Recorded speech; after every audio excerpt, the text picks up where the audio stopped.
broadcast tonight. This is the big story. Tonight, Kenya mourns 36 lives lost in road crashes in under 24 hours. At least 17 people perished in Sachangwan area today following an accident that involved multiple vehicles. Witnesses say a trailer had lost control and hit a bus.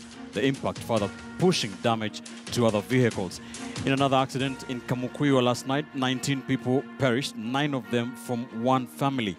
These incidents occurring barely 1 month after World Day of Remembrance for road traffic victims. In Kenya, several efforts have been applied to curb such tragedies. However, a wave of recklessness seems to overtake reason, especially in such festive seasons. That is why tonight we dedicate this program to get down to the facts behind the figures. We also hope to dig out some feasible solutions.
Shida yetu area hii tangu NTSA watoe hizi pumps, sharp pumps, ndio ajali zimeongezeka zaidi. Ile kitu tungeomba serikali ni NTSA waulizwe kwa nini walitoa hizi pumps kwa barabara, hizi sharp pumps, ndio accidents zimeongezeka sana. Na suluhisho ya area hii ni ile njia ya diversion iko msituni, maroli pitiage huko kuliko kuua watu tukijua shida iko. Lori ya trailer imetoka na upande ya juu ikakuja ikatupa mwelekeo, upande ya container ikarudi kwa barabara, ikaguza basi upande ya left ya right. Wale watu wote walikuwa upande ya left wote, ikang'oa hiyo mabati na ikang'oa viti, miili ikaangushwa barabarani na watu wakakufa, alafu ikagonga magari zingine zile zilikuwa nyuma ya basi. Niliona impact tu gari imegonga ingine. Sasa hiyo gari imetermuka, amegonga magari mingi na bus ametukuta, ikuwa tunasimama hivyo tu, ametukuta hapo chini, alitugonga. We have actually mapped out the country, and we have looked at these things being informed by numbers. The northern corridor from Mombasa to Malaba contributes 60% of our fatalities. That is the main corridor we wish to cover. Realize, especially those drivers of public transport, that you are not carrying cabbage, you are carrying the lives of people, and you need to take care. And equally, we take this opportunity to also instruct our police force that anybody caught flouting traffic rules, immediate and severe action must be taken against those particular individuals. Grim statistics that cannot be wished away. Let's now look at some more figures from the National Transport and Safety Authority, including the annual accident statistics and a summary of fatalities recorded by the 5th of December this year. Now, in terms of victims, comparing the year 2016 and 2017, fatalities in 2016 amounted to 2,722. That number went down to 2,605. Those seriously injured in 2016 were 4,264. That number again going down slightly to 3,544. Those slightly injured in 2016 were 5,177. In 2017, there were 3,948, bringing the total to 10,000, to just over 10,000 people. In terms of, in 2016, that number was at 12,163 fatalities, those as well as those seriously injured. Now, in terms of who is involved in these accidents, pedestrians, in 2016, 981 pedestrians were involved in those, were victims in those accidents. And in 2017, that number went up to 1,018 passengers. In 2016, was 623. That number rose to 648. This year, motorcyclists were 456 in 2016. That number rising slightly to 464. Those involved in those accidents in 2016, 2,605. In 2017, 2,722. Some of those numbers from the National Transport and Safety Authority. Summary of the victims. Now, in terms of drivers, in 2016 were 286. In 2017, this year, 323. Pillion passengers, 206. 201 in 2017. And pedal cyclists, 53 in 2016 and 68 this year.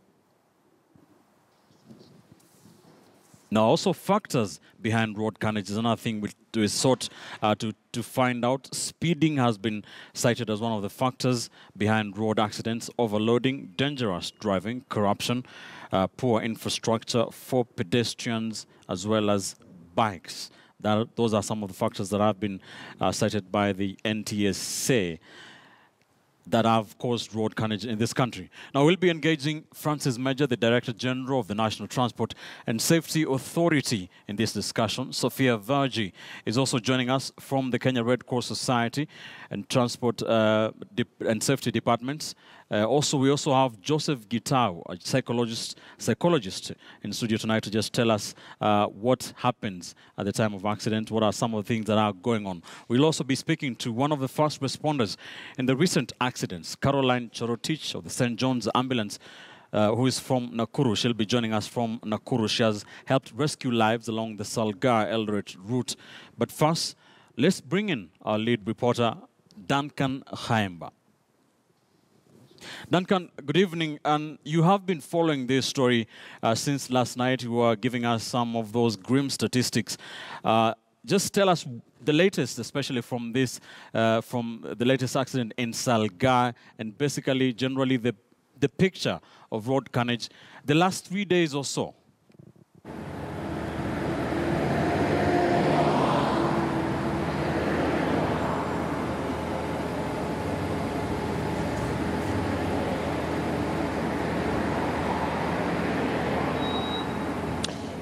Ben, it's not a good evening because of, as we speak, we know that the numbers that we are talking, statistics that you can call them painful, heartbreaking, devastating, arising from the horrendous grisly road accidents. And more shocking or more painful is the fact that in less than 24 hours, we could be talking about 36 people who've perished, so to speak. I've just spoken to the Director General NTSA, Francis Major, few minutes before he entered the studio. He puts the number at today's Sachangwan accident at 16. What our crew in Nakuru says it's 17. So it's either 16 or 17, but NTSA says as of now they know the number to be 16. Now when you do 16 or 17 plus 19 from last evening along the Kitale-Webuye highway, then you're talking of 35 or 36 lives lost in less than 24 hours. Now when you roll back to over the weekend, the number is not clear whether in Marigat it was 21 or 23.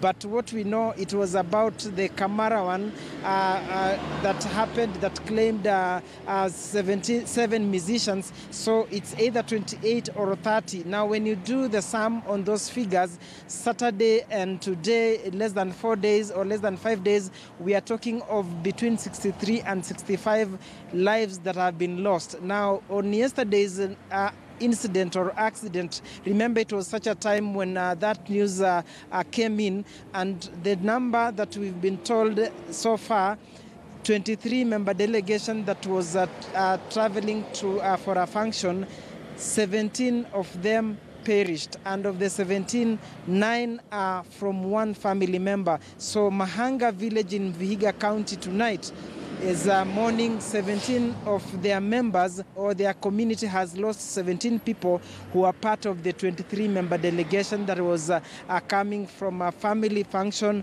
that was accompanied by some friends. So that is like a clan We could be talking of a clan that has lost 17 people, Ben. And to explain maybe how painful that was, of course, you know what the president said today when he called upon drivers of more so public service vehicles to be extra careful, to know that the people they are moving around or transporting from one point to another, they are human beings and not cabbages. And I do understand maybe what could have informed the president to go heavy on this is one of his bodyguards could have been actually involved, in the sense that 9 members belong to one of the bodyguards that guard President Uhuru Kenyatta. So you can be able to understand where the president was coming from. One of his bodyguards has lost 9 members, and of the 9 members, Ben, we have a brother and a sister to that bodyguard. And then they have 2 sister-in-laws, and of those 2 sister-in-laws, each lost 2 of their children. So we are talking of a brother and a sister, plus 2 sister-in-laws, plus 4 of their nephews, or 4 children that belong to their 2 sister-in-laws. So that is one family that tonight is mourning 9 family members. I think more we'll have to leave it to the NTSA, who will be telling us what other measures or what change of plan or strategy perhaps might be put in place, because it seems having applied all tricks in the book, nothing could be forthcoming in terms of the numbers are still grim, the numbers are still devastating, the numbers are still painful. Over to you, Ben. Thank you, Duncan. Duncan Hamba, lead reporter on The Big Story tonight, of course, giving us those grim statistics, saying very correctly they are not a good evening on so many fronts over the last 3 days or so. So many deaths being reported on the highways and on that infamous Salga area on the Nakuru-Eldoret highway. We shall be speaking to one of the first responders on that Salga accident. Will be joining us live from Nakuru. But first, let's bring in the Director General of the National Transport and Safety Authority, Francis Major. Sir, what can you tell us before we get into some of these issues? What can you tell us? A lot has been reported. You know, the numbers sometimes do not tally up with what we have and what you have given us. But what can you tell us from the latest, spots, or the latest incidents, accidents? Thank you very much, and thank you for having me this evening. Yes, the last 5 or so days have been very bad. Probably one of the worst months that we have ever witnessed as NTSA. The number of people we've lost so far is it's terrible. It's very unfortunate. It's even worsened by the fact that majority of these accidents would have largely been prevented if drivers were a little bit more careful and if they observe the basic traffic rules. The last accident in Sachangwan that happened today, issues of freewheeling is highly possible that it's attributed to this accident. And these are things that do not require any effort if we were just to follow basic traffic rules. It's unfortunate. The message of freewheeling, especially in Sachangwan, we have repeatedly told drivers that it is dangerous to do so. These things are not being, the motorists or the drivers are not heeding to some of these advice. And before I go, I want to really take this also opportunity to clarify a position that has been circulated in some section of the media, that one of our vehicles was in pursuit of this vehicle that caused this accident in Sachangwan. We have clarified and we have checked and cross-checked the information. The truth of the matter is that this vehicle, our enforcement officers on that section of the law of the road, were actually warned. They were attending another traffic incident, and suddenly the hawkers who are operating around the Sachangwan area alerted them that there's a vehicle that seems to have lost control. And it is when they decided to follow the truck, whose part of the trailer had actually tilted to the right, to warn other motorists to get off the road. A few of those who were able to see that kept off the road, and unfortunately, some of them who were not able to see this truck that was coming downstream were caught up in this incident. So it is not right for the public to crucify NTSA officers who actually have helped to aggravate or to lessen the severity of what would have happened, because were it not for their effort, probably would have been talking of higher numbers than they are currently. So I think we want also to caution the public that it is very important that to cross-check this information And some of our officers, because they witnessed this incident live, All right. are actually traumatized as we speak. But sir, as you say, many an accusing finger has been pointed at the NTSA at that Salga area. When you speak to a lot of motorists, they seem to be always very wary of that area, saying that they are afraid of the NTSA officers. That is the thing that is very common nowadays, or with motorists, the drivers, they are always wary so that they're not caught by the NTSA officers. So it's not entirely impossible that there was a pursuit. I didn't quite get the last part of your question. My question is that area, the Salga area, which is a very infamous black spot. A lot of your officers have made it one of their, the areas they put a lot of attention on. So it is not entirely impossible that they could have been actually chasing this trailer down. Well, yes, it is true. We have a presence. And why do we have a presence in Salga? We have a presence because these have been mapped out, informed by figures at one of the black spots or hazardous zones. The number of accidents that we have seen in the recent past is testimony to that. In fact, we have about 2 vehicles that are there. But the truth of the matter is, when this accident happened today, our officers, and we have checked this information, through the fleet management vehicle that we use to track our vehicles. At the time, the distance between where officers were and where the accident happened is about 500 meters. There is no way a truck would have gained speed if it was moving at normal speed, gain momentum within a distance of 500 meters from the point of the accident to cause such severity. It lost control way before it came to where our officers were. All right. What is the modus operandi of the NTSA at Salga in terms of the matatus, the personal vehicles, and also the trailers, which, as we know, it is against the law to put the trailers on free gear, which you have been, campaigning against that for a long time. What is usually the mode of operation for the NTSA to make sure that accidents, go down at Salga? I think other black spots for that matter. A number of factors. First of all, speeding is one of them.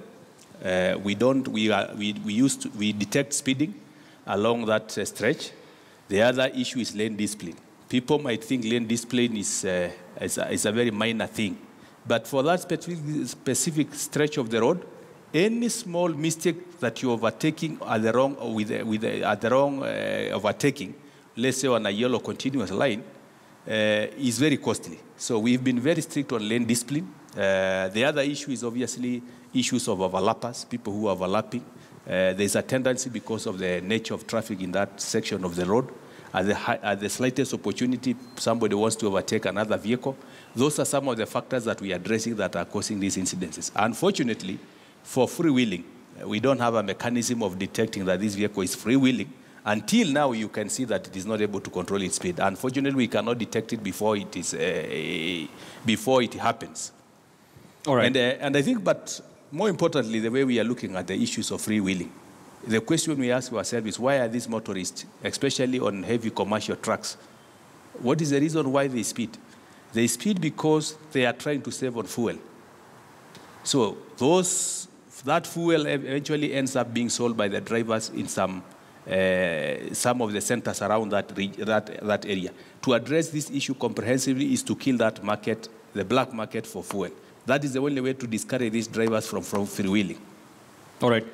Let's bring in Safia Varji from the Kenya Red Cross. Thank you for joining us, ma'am. What have you been able to witness in these scenes of accidents? The numbers, as we have seen for the last few years, do not seem to get any better. What are some of the causes for these accidents?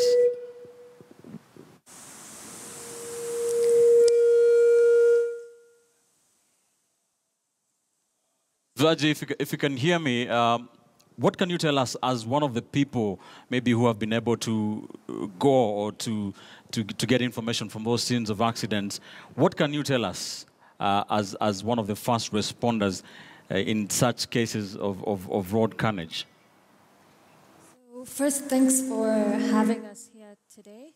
As Kenya Red Cross, you know, like you said, we're one of the first responders to many of these road crashes. We initially get the calls from bystanders or community members who alert us of the accidents. On arriving at accident scenes, we usually see a lot of well-wishers and good Samaritans trying to support and evacuate some of the victims and transport them to hospitals or health facilities. In other cases, we've seen people trying to offer first aid, those that have been first aid trained. So often our first responders are there to help stabilize injured victims before now they're transported to health facilities. Have these numbers improved? From our experience and the data that you showed from NTSA, more or less the numbers are staying pretty constant. Slight decrease, but we find even at this time of the year, there's a spike in the number of responses that we've had to do. All right, maybe what the first seconds when somebody is involved in an accident are very crucial for what happens in their recovery or what happens to them physically or otherwise. Maybe if you can just take us through what happens from the scene of the accident to the hospital. What is the first aid that is, administered to a person, for various injuries?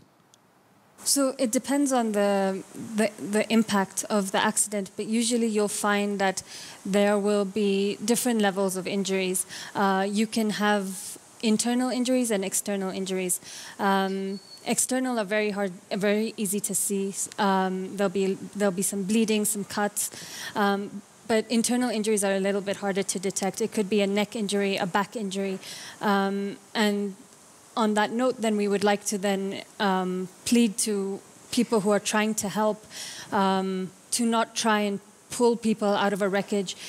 They might look fine, but they might have internal injuries, and by pulling them out of a vehicle, which has obviously been damaged, you could be causing more harm to the injured person than you intend to. So,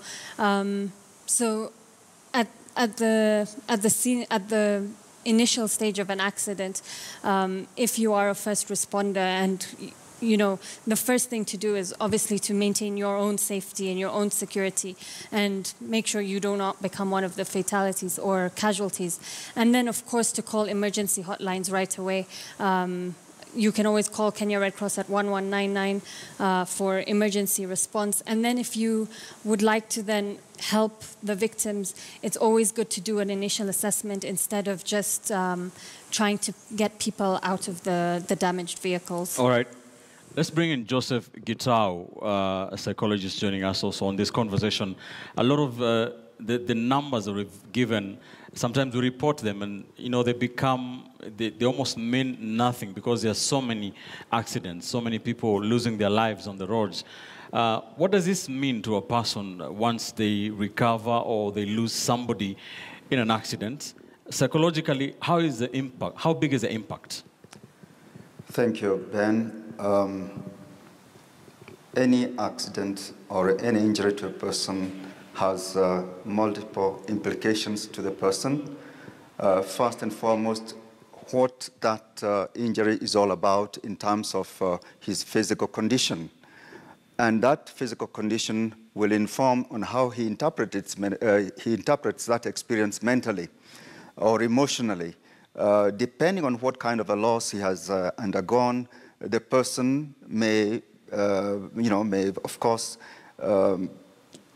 exhibit certain behavior or certain thoughts in his mind, such that he's experiencing a change in his normal status, and he's probably worried about what happens to him, from then on. As a survivor of such an accident, the person will be reflecting on his image as a person, will be reflecting on his ability to, to resume his normal activity, depending on the seriousness or the gravity of what he has gone through. I guess it's wide, and there are many things we can look at in as far as the impact. All right. On the other side of the coin, sir, what about the people, the causes of this accident, the factors that we did look at earlier in the broadcast, overspeeding, overloading, unqualified drivers on the roads, people drunk driving. It's the same factors, the same things that cause these accidents. Is there a psychological explanation to that?